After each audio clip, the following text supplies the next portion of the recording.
Most of us are walking around pretending we're fine when we're actually just surviving, and somewhere along the way we learned that being strong meant being silent, that being successful meant never letting anyone see us struggle, and that being lovable meant being perfect. But the truth is, perfection has never been the thing that connects us to each other. It's never been the thing that heals us, and it's never been the thing that makes life meaningful. Because perfection is armor, and armor is heavy, and wearing it every day slowly convinces you that the real you isn't enough, so you hide, you perform, you overachieve, you overthink, you numb, you scroll, you distract yourself from the quiet fear that if people really saw you, the doubts, the softness, the unfinished parts, they might walk away. And that fear keeps you small, not because you lack courage, but because you were never taught that courage feels exactly like this: shaky, exposed, uncertain, heart racing, palms sweating, wanting to run, but choosing to stay anyway. And vulnerability isn't oversharing or emotional chaos or weakness. It's simply telling the truth about what it feels like to be human. It's saying, I don't have it all figured out, and I'm showing up anyway. It's choosing connection over control and authenticity over approval. And yes, vulnerability comes with risk. It always has, because love is risky and creativity is risky, and speaking up is risky and trusting people is risky. But the greater risk is living your entire life untouched, unseen, disconnected from yourself and everyone else, and we numb ourselves because feeling deeply is uncomfortable. But when you numb pain, you numb joy too. You numb gratitude, you numb wonder, you numb belonging, and slowly life turns gray, not because nothing good is happening, but because you're not letting yourself feel it.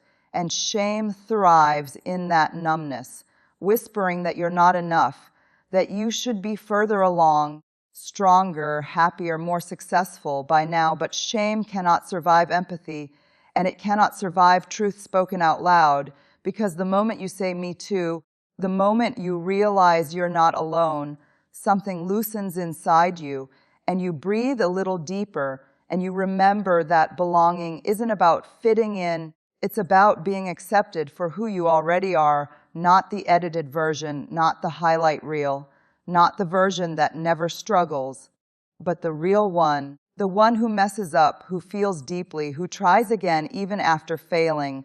And courage isn't loud or dramatic or fearless. Courage is quiet.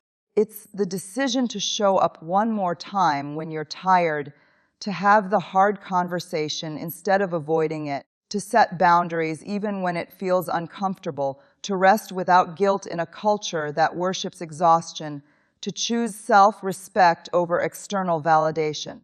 And you don't become brave before you act.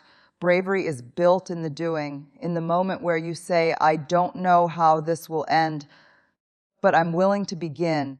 And that willingness is everything, because transformation doesn't happen in comfort. It happens in the messy middle, the space between who you were and who you're becoming. And that space can feel lonely, confusing, and terrifying, but it's also where growth lives, where resilience is forged, where you learn that failure isn't the opposite of success, it's part of it. And when you fall, and you will, you don't need shame telling you to stay down. You need compassion reminding you that falling is proof you tried. And self-compassion isn't letting yourself off the hook. It's holding yourself accountable without cruelty. It's saying I can do better without saying I am bad. And the way you talk to yourself matters more than you think, because that voice becomes the lens through which you experience the world. And when you choose kindness toward yourself, you create safety inside your own body. And safety is what allows honesty. And honesty is what allows change. And connection starts with you. Not with being impressive, not with being flawless, but with being real. And when you show up as yourself, you give others permission to do the same. And that's how we build trust, not through grand gestures, but through consistency, integrity, and presence, through saying what we mean and doing what we say, through owning our mistakes and repairing when we cause harm, because accountability without empathy is shame, but empathy without accountability is avoidance. And we need both in ourselves and in our relationships. And boundaries aren't walls, they're bridges. They tell people how to love us without losing ourselves. And setting them doesn't make you selfish. It makes you sustainable, because you cannot pour from an empty cup no matter how much you care.